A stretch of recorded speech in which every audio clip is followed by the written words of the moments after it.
Tengo el honor de estar en comunicación con mi amigo, el expresidente del Tribunal Constitucional del Perú y exministro de Justicia de la República del Perú, el prestigioso abogado, el doctor Víctor García Tomás. Víctor, muchas gracias por acceder a esta entrevista.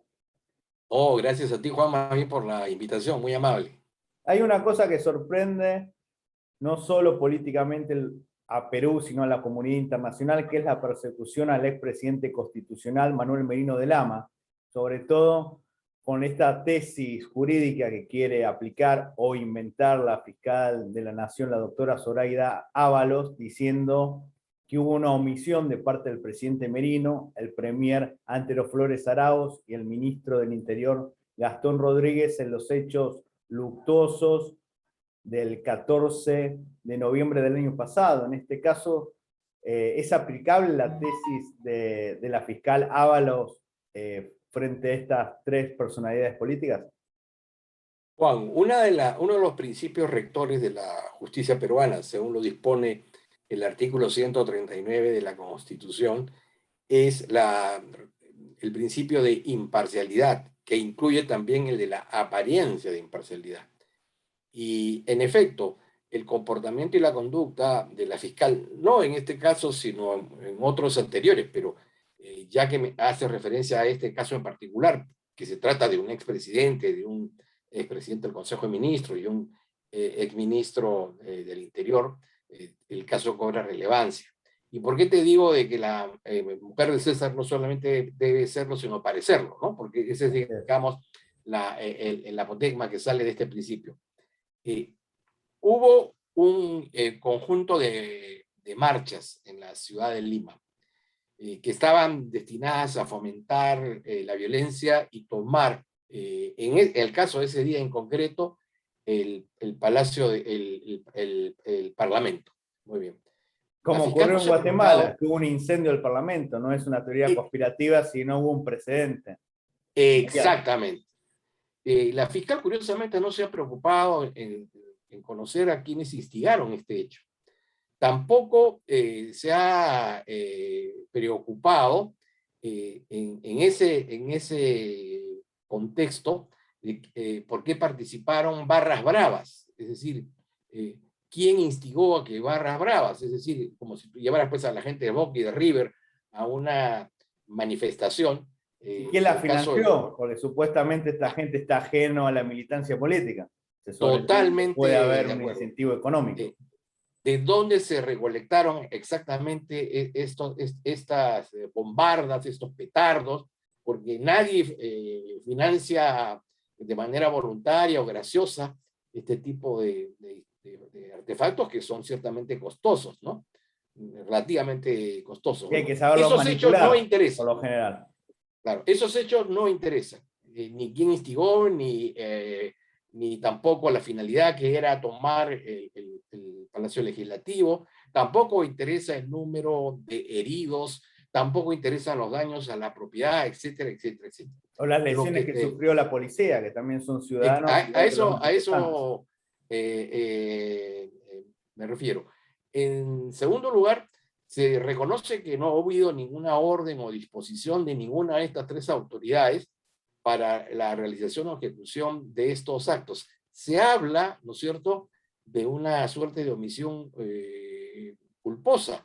Y la pregunta es, ¿en dónde está la omisión culposa cuando la policía durante largas horas fue objeto de serios ataques y la policía tenía justamente la disposición, digamos, de tratar de preservar la calma? Esta ya no pudo ser mantenida porque obviamente el número de agresión y la violencia en la misma obligó a lo que es el papel que corresponde a las fuerzas del orden, que es imponer el orden. Una segunda idea, Juan, mira, en los días que estuvo el señor Merino como presidente, hubo esta marcha que costó la vida de 2 personas. En el gobierno siguiente, el señor Sagasti, que llega por el mismo mecanismo que el señor Merino, también es objeto de algunas marchas. En esta ocasión no mueren 2, mueren 5 personas. Pero en relación a esos sucesos y al caso expresidente Sagasti, la fiscal de la Nación, no dice nada, no Como canta, se no baila, dice, no toca. Dios está en todas ¿Ah? partes, pero atiende en Lima. Quizás como la muerte de esta gente fueron de sureños y norteños, quizás para la fiscal no tienen la misma validez que la muerte de los ciudadanos acontecida en Lima. Es discriminación Pero también. puede ser también que se trate de que, bueno, un caso es Merino y el otro es Sagasti, ¿no? Así es. Que uno tiene una determinada tendencia ideológica y otro tiene otra tendencia ideológica. Entonces, ese no puede ser el razonamiento de la fiscal, ¿no? Entonces, la investigación, por lo demás, va en sentido contrario, opuesto a las investigaciones que está llevando a cabo la policía, que no es la policía que está, digamos, a cargo en el periodo en el periodo del señor Merino, sino que es la policía que está en estos momentos durante el gobierno del señor Castillo, ¿no? Entonces, no podemos dudar de su autonomía e independencia. Entonces, dos investigaciones que van en sentido opuesto y que finalmente en el caso de la fiscal se expresa en una acusación constitucional que tiene un claro objeto, dañar políticamente al señor Merino, al señor Antero Flores, ¿no es cierto? Seguramente esto no va a pasar en el Congreso, pero el daño que se hace a la imagen, a la reputación de estas personas, pero en segundo lugar también el descrédito que deja a este gobierno breve pero democrático, ¿no es cierto?, es enorme.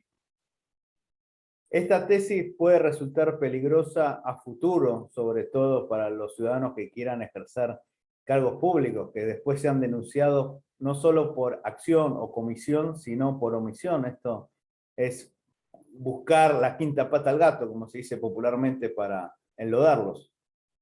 Esa misma tesis se le podría aplicar por omisión en sus deberes funcionales a la señora fiscal de la Nación, ¿no? Sí.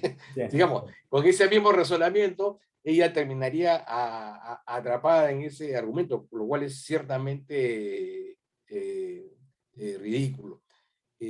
Esta señora, bueno, es una persona de alcances, de limitados alcances jurídicos, que ha estado comprometida con el gobierno del señor Vizcarra, no se ha desligado, parece, de ese vínculo, y va a terminar de manera muy triste en los próximos meses, no le falta mucho, su periodo de gobierno, pero sin embargo va a dejar una estela de daño, sobre todo en algo que es muy importante en los políticos, su imagen, su honorabilidad, su decoro, su buen nombre, ¿no? No son personas, digamos, anónimas, en los que estos procesos, digamos, no se Incluso en esos conocen. tres implicados hay un prestigioso colega tuyo que es el doctor Antero Flores, un abogado reconocido en el Perú. En este caso, tú como colegas, ¿qué opinas de la persecución que le están haciendo a Antero Flores? Mira, Juan, Antero Flores es una de las personas más queridas y más estimadas de la política peruana. Así es. En más de una oportunidad se le voció para la presidencia del Consejo de Ministros. Cuando esta situación se dio, digamos, toda la clase política se sintió muy complacida porque ya él, cuando fue presidente del Congreso, cumplió una tarea y un papel muy importante. Logró acercar al Ejecutivo y al Legislativo en una circunstancia muy difícil. Y a lo largo de su trayectoria como abogado, como profesor universitario y como político, ha dejado una huella de honradez, de laboriosidad O y sea, de es bonomía, ¿no? impensable que Antero Flores dé una orden o avale algo que va contra la Constitución y las leyes. Por supuesto, está contra sus principios, su personalidad, su forma de ser, ¿no? La verdad que lo que se ha hecho contra ellos no tiene nombre. Y como estamos conversando, tiene bases y fundamentos jurídicos endebles, risibles, ¿no? Caricaturesco, dirían. Muchísimas gracias, Víctor. Ojalá que cese la persecución política, no solo contra Merino, sino hacia cualquier ciudadano, sea de izquierda, de derecha o de centro. En ningún país es conveniente que haya persecución política. Hoy es Merino, mañana puede ser cualquiera de nosotros, incluso gente de la prensa, que también están sufriendo embestidas, que esto es gravísimo en cualquier Estado de Derecho, o por lo menos que se precie de tal. Cuando nos despojamos, digamos, de la responsabilidad que da el ejercer el poder y cuando lo colocamos al servicio de poderes oscuros, no solamente maltratamos a las personas, debilitamos el sistema, sino que ponemos en peligro el valor más preciado que tienen hoy las sociedades, que es vivir en democracia. Muchas gracias. Gracias, Juan. Que viva el Perú. Igualmente, que viva Argentina.